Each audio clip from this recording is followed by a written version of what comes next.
Hi, we continue in 2 Samuel 11 as Uriah has taken the message of his own death to Joab, and Joab has put him in the place with his fellow valiant warriors. So as we continue in this chapter, I encourage you, if you haven't watched it, to watch the introductory video to this whole unit of 2 Samuel 11 to 12. Here I go over some of the questions that we did in the overall introductory video here, and we've been working our way through some of these many questions, and there are many more because, as I've been noting throughout this series here, this story in particular is filled with what Meyer Sternberg first called gaps back in the 1980s, places where the story has spaces of intention and purpose and whatever is going on with people that we don't know, and yet we need to fill in mentally to be able to make sense of the story. And that's constantly true, including especially here about Uriah, who only spoke in verse 11, and we know nothing about what he's thinking or feeling as he carries this message and as he goes to his death. So as we continue in verse 17, I'd like to at least go back a little bit to something I didn't mention around that theme a verse or two ago, because one of the issues we've been noting is it takes a week to go round trip from Rabbah, where Joab is battling the Ammonites, and Jerusalem, where David is, having been on his couch with Bathsheba. And yet Uriah takes this message and has to go to several days back, not knowing what's in this very short message. Did he open it? Wouldn't he certainly been tempted? It was probably sealed, and the seal being broken would have told Joab that he'd broken it. But what harm could come to him, given that it's got his death sentence in it? But we know nothing about that. He simply goes and dies. And what's going on with Joab here as he receives the message? If I go back up to David's instructions via the messenger here in verse 15, it's only this one sentence. He tells the messenger, says in the letter the messenger brings, set Uriah in the forefront, literally in the face of the hardest fighting, then draw back, so he may be struck down and die.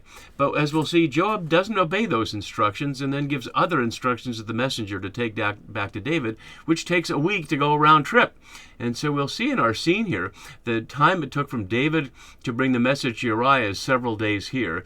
Then Joab sent and told David the news. That's a week to get back and forth. And then in the next scene, in the next video, we'll see David send a message back, and that's another week.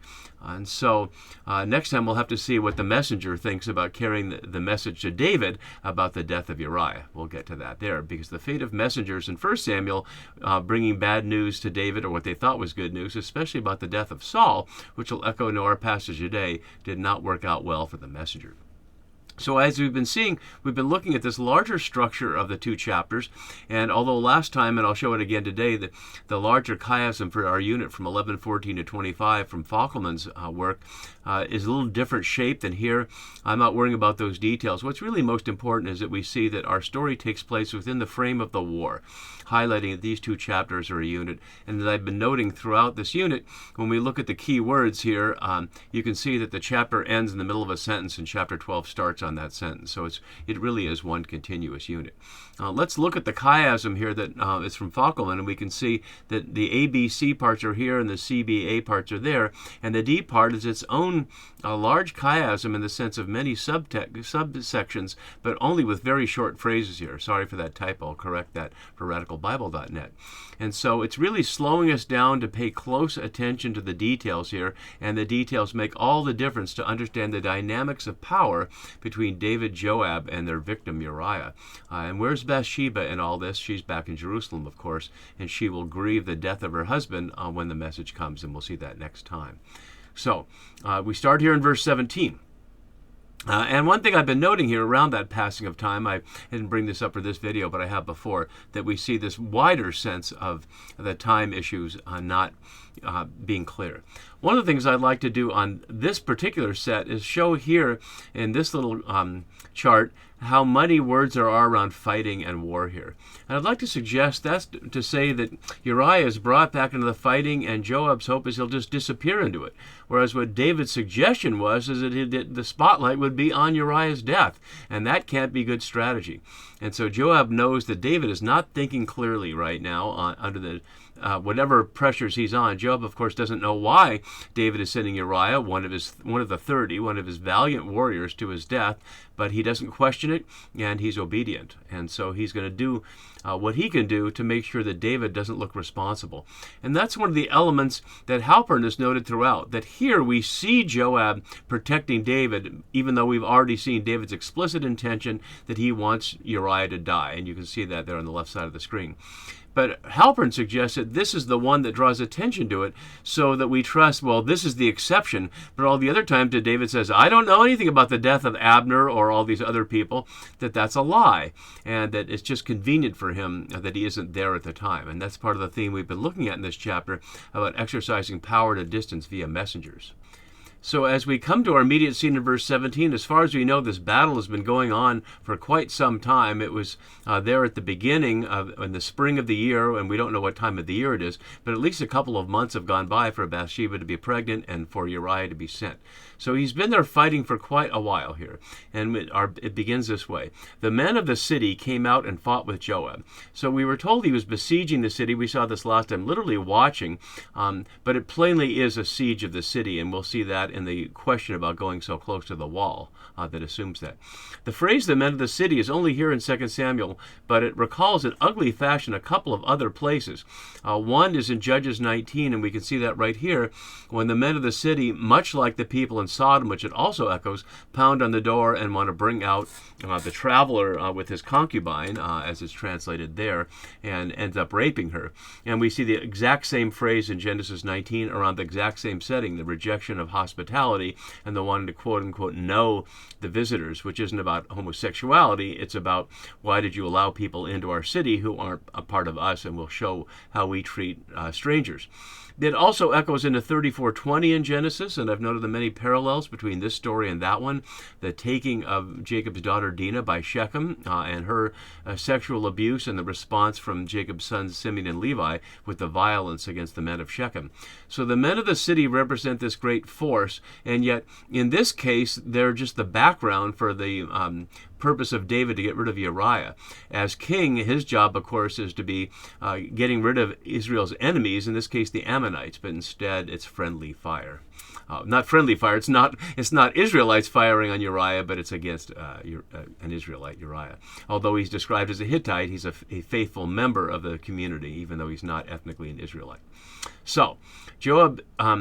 So the men of the city came out, and some of the servants, literally slaves, as I've been noting throughout, fell, and literally the word is for fell there, and then just added like a little addition, Uriah the Hittite was also killed. Let's put the key words up here so we can see how this is playing out in our section here with Joab and the sending, and those are our key words.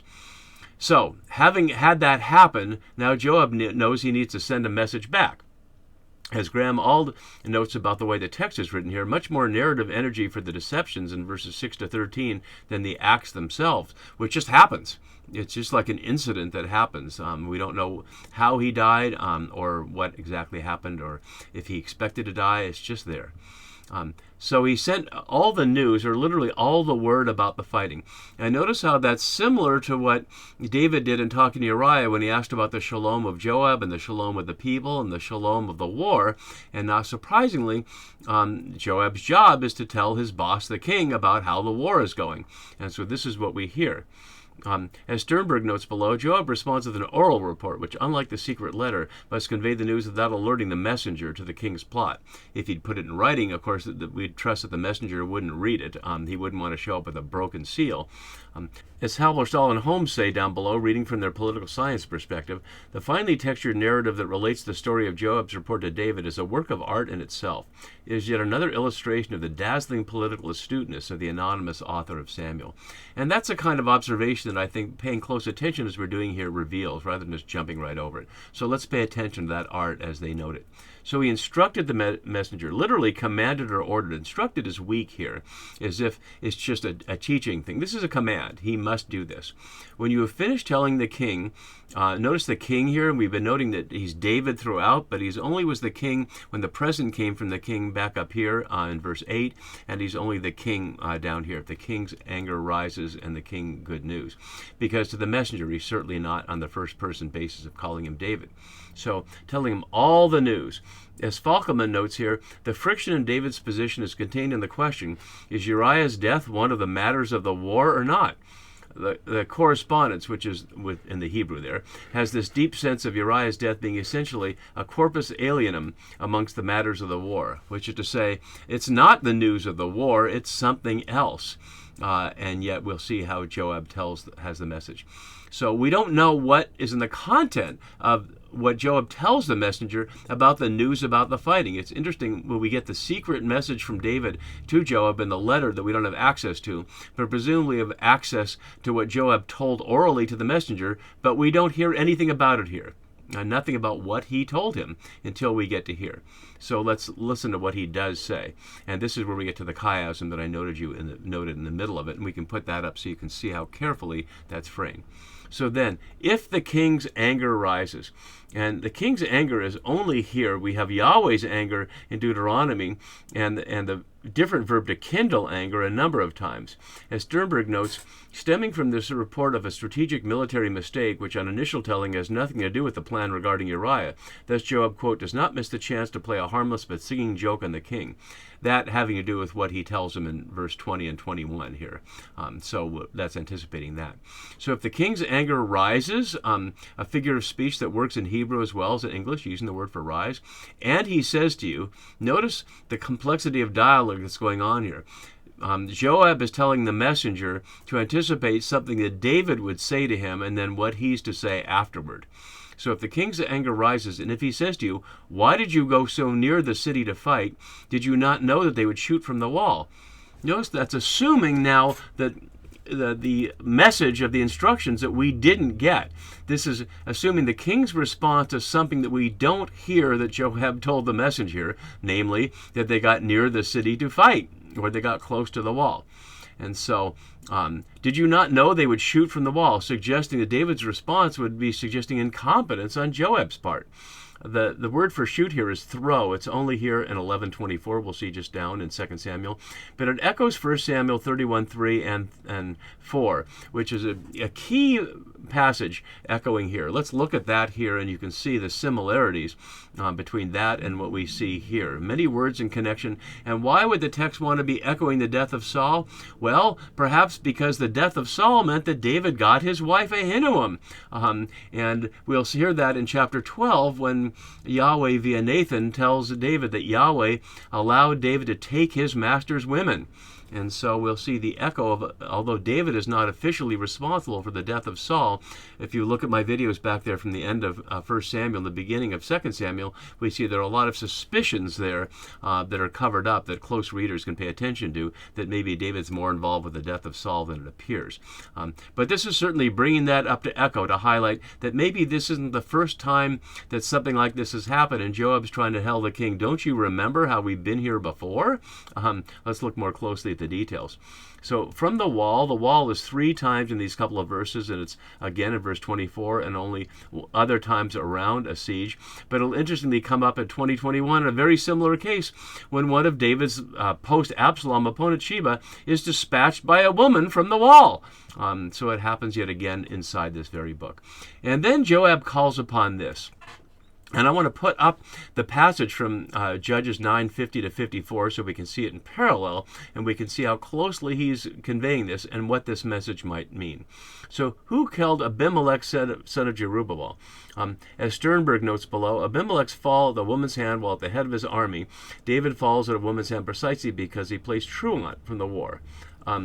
Alter suggests that this is Joab, not the narrator, blaming Bathsheba, that the woman here would suggest Bathsheba. But again, does Joab know about that? Can we really assume that just because David sends a message to have Uriah killed, that the answer for Joab, the reason for Uriah's death, is that the king has been having sex with Uriah's wife? There's no hint of that in the message, and there's no suggestion that Joab knows that.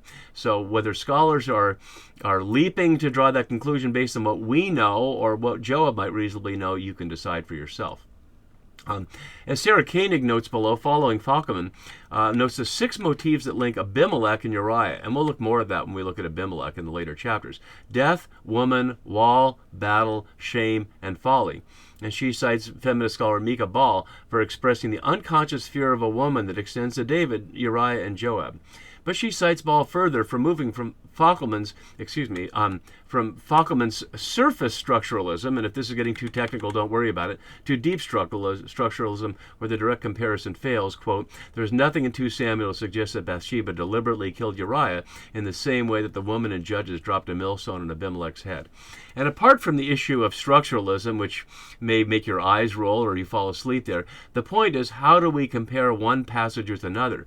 Fockelman's 4 volumes is based on a methodology that was very popular in scholarship in the 80s called structuralism, where you see patterns between texts across time. And Koenig's point is, but when we look more deeply, there's nothing in our text that suggests that Bathsheba is responsible for the death, or even that Joab's suggesting that here. So that's something we have to pay close attention to. So drawing upon the scene from Judges, did not a woman throw an upper millstone on him from the wall? And as Fockelman notes below, although Joab doesn't know about David and Bathsheba, perhaps he suspects that nothing else would lead to this covert murder. Uriah, quote, had to die for his wife, and the murderer is a fool who is burdened with shame. As Keith Bodner notes, Joab rhetorically emphasizes the decapitating role of a woman in the intertext of Abimelech's fall. The word for throw here is a different word from what we saw from the shooting here for throw, but it's the same word from Judges, and it's certainly plain that the author of 2 Samuel knows directly the passage from Judges, and that should not be a surprise. That she threw an upper millstone, it's one word, a pelach, exactly as following Judges, and so not in the exact moment of Saul's death in 1 Samuel 31, but in a location close by, so that he died at Tebes. Why did you go so near the wall? Then you shall say, your servant Uriah the Hittite is dead too. What do we think the servant, the messenger, is going to make of that? He doesn't know anything about the death of Uriah the Hittite in particular, nor would he know that's important. For all we know, he doesn't even know who Uriah the Hittite is. But that's plenty the main message that he's supposed to bring back. Is this a safe message to bring back, that one of the king's 30, his valiant warriors, is dead? Or maybe he'll come up with another message. And we'll see next time how he's learning from Joab here, although he doesn't know that Joab changed the message from the instruction in writing, because he didn't see that, we don't assume. But he certainly knows that he's got a 55 miles to figure out what Joab's told him he shall say to the king. And we'll see that next time. See you then. Bye-bye.